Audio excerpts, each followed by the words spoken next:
আসসালামু আলাইকুম এভরিওয়ান, কেমন আছেন সবাই? আশা করি সবাই ভালো আছেন। আল্লাহর রহমতে আলহামদুলিল্লাহ আমি ভালো আছি। চলে আসলাম প্রতিদিনের মতো নতুন আরও একটি ভিডিও নিয়ে। আশা করছি আপনারা আমার সম্পূর্ণ ভিডিওটি দেখবেন, ভালো লাগলে লাইক কমেন্ট শেয়ার করবেন। আর এই তো দেখেন আমার ছোট্ট বাচ্চাটা আপনাদেরকে হাই দিয়ে দিচ্ছে। তো ওকে এটা এখন বাজে হলো দুপুর না, সকালে 11টা বাজে। তো আমাদের খামারে হলো খাবার আসছে, মুরগির খাবার আসছে। তো লেবারকে আয়েদের বাবা বস্তাগুলো একটু হেল্প করতেছিল, উনি ওনাকে মাথায় উঠাই দিতেছিল। ও ওখানে বসে আছে, ওর বাবা যেখানে থাকবে ও হলো সেখানেই থাকবে। তো দেখেন ওখানে বসে আছে। আমার বাচ্চাটা একদম সুস্থ ছিল, তখন 11টা বাজে ওর বাবার সাথে ওখানে বসেছিল। আমি তখন আপনাদের জন্য ভিডিও এডিট করতেছিলাম। তো এই যে ও একটু হেল্প করতেছিল, 4-5টা বস্তা ও নিয়ে দিছে আয়তের বাবা। উনি আজকে বলতেছিল যে আমার ভালো লাগতেছে না, সবসময় উনি একা একা আর কি বস্তাগুলো নেয়। আজকে বলতেছিল যে 2-3টা বস্তা তুমি একটু আগায় দাও। তো ওর বাবা যে উনি বলছে যেহেতু এর জন্য কি কয়েকটা বস্তা আগায় দিচ্ছে। তো এখানে আয়াত বসেছিল। তো এখান থেকে আমি চলে গেছি, তখন রুমে গিয়ে ভিডিও এডিট করতেছিলাম ওকে ওর বাবার কাছে রেখে। তারপর হঠাৎ করে দুপুর তখন 12টা বাজে, ওকে নিয়ে ওর বাবা ঘরে আসছে। তো ওর শরীরটা একটু খারাপ লাগতেছে। আমি বলতেছিলাম যে ওর বাবাকে বলতেছি যে বাবুর শরীরটা একটু খারাপ লাগতেছে, মনে হয় অসুস্থ হয়ে যাবে বাচ্চাটা। পরে যে কথা সেই কাজ, অনেক কান্নাকাটি শুরু করে দিয়েছে। ও ঘুমিয়ে যাবে, ও ঘুমের জন্য কান্না করতেছে। ও কখনো ঘুমের জন্য কান্না করে না। তো আমি তখন ওকে গোসল করাই নাই, আমার একটু কাজ ছিল, ভাবছিলাম যে কাজটা শেষ করে তারপর ওকে গোসল করাই, তারপর ঘুম পাড়াই দিব। কিন্তু অনেক বেশি কান্না করতেছে। ও কান্না করাই গোসল করাই ঘরে নিয়ে আসছি। সরি, একটু বলতে ভুলে গেছি। তো গোসল করানোর আগে আমি ওকে যখন রুমে নিয়ে আসছি তখন অনেক বেশি বমি করতেছে। আমি ভয় পেয়ে গেছি, হঠাৎ করে কেন বমি করতেছে।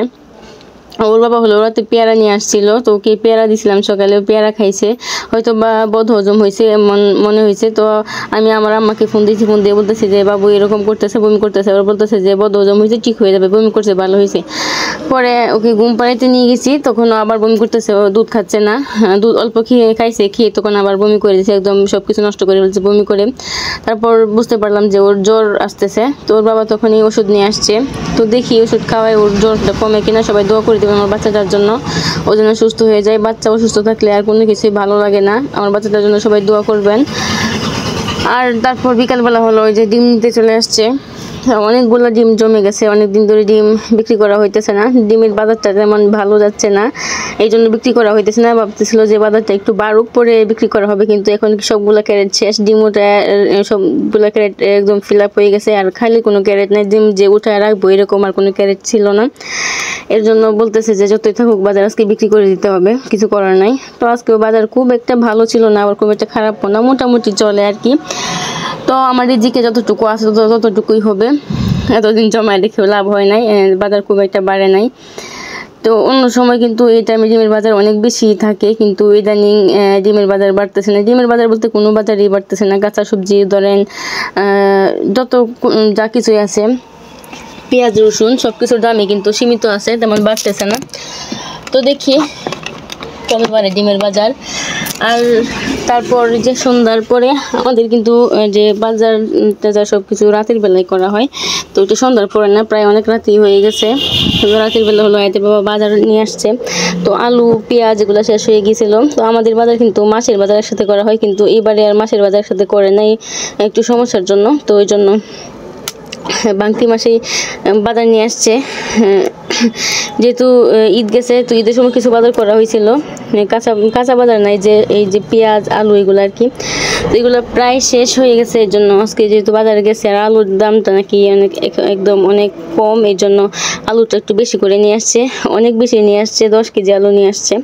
তো আমাদের আলুটা কিন্তু সবসময় লাগে, আমার মনে হয় প্রত্যেকটা ঘরে আলুটা বেশি লাগে, প্রত্যেকটা তরকারিতে আলু দেওয়া হয়, আলু ভর্তা করা হয়। তো ওই জন্য আলুটা বেশি লাগে, এই জন্য 10 কেজি আলু নিয়ে আসছে, আর 6 কেজি পেঁয়াজ নিয়ে আসছে, আর হলো রসুন নিয়ে আসছে। রসুন তো খুব একটা লাগে না, মাংসের মধ্যে মাংস রান্না করলে দিতে হয়, আর হলো চাপা শুটকি রান্না করলে রসুনটা লাগে। তো বউ নিয়ে আসছে, কিছু রসুন ছিল, তো আজকে আবার নিয়ে আসছে 1 কেজির মতো রসুন নিয়ে আসছে, আর কাঁচা বাজার নিয়ে আসছে। তো কাঁচা বাজারও আমি খুব বেশি আনতে বলি নাই, অল্প অল্পই আনতে বলছি যে কম নিয়ে এসো, তো বেশি নিয়ে এসো না। তারপরেই তো এতে পটল নিয়ে আসছে, কাঁচা বাজারের মধ্যে পটল ছিল, চিচিঙ্গা ছিল, তারপর বেগুন ছিল, এগুলো নিয়ে এসছে আর কি। তো আমি আলুগুলো রাখছি হলো একটা ঝুড়ির মধ্যে, ময়লা ফেলানো যে বাস্কেট, এই বাস্কেটের মধ্যে রাখছি আর কি। তো আমি তো এখানে ময়লা ফেললি না, এখানে আমি শুরু থেকে আলুই রাখতেছি। তো এখানে আলু রাখছি। তো কাঁচামরিচ নিয়ে আসছে, আর এই তো এগুলাই ছিল আজকের বাজার। তো আমি সবগুলা বাজার একদম গুছায় রাখছি। তো আয়াত ঘুমিয়ে গেছে, তারপর আমি বাজারগুলা গুছায় রাখছিলাম আর কি। আর তারপরই তো সন্ধ্যার পর আজকে আবার একটু বাইরে গেলাম। আয়াতের বাবা জামা কিনবে, বলতেছে চলো তুমিও আমরা একসাথে বাইরে যাই, একটু বের হই, ভালো লাগবে। আয়াত এখন শুধু বাইরে যেতে চায়।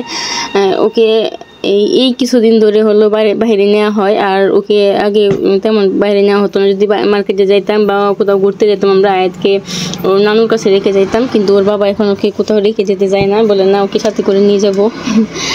ছেলের প্রতি তার ভালোবাসা এখন দিন দিন বেড়ে যাচ্ছে। তো এই যে এখানে চলে আসছি আয়াতের বাবার জন্য, এখান থেকে টি শার্ট নেব, দেখি কোথায় কোন দিকে গিয়ে পছন্দ হয়। আর আয়াত দৌড়াদৌড়ি শুরু করে দিছে, তো দৌড়ে হলো এই পাশে চলে আসছে আর কি। তারপরেই তো আজকের দিনটা এভাবেই পার করে দিলাম।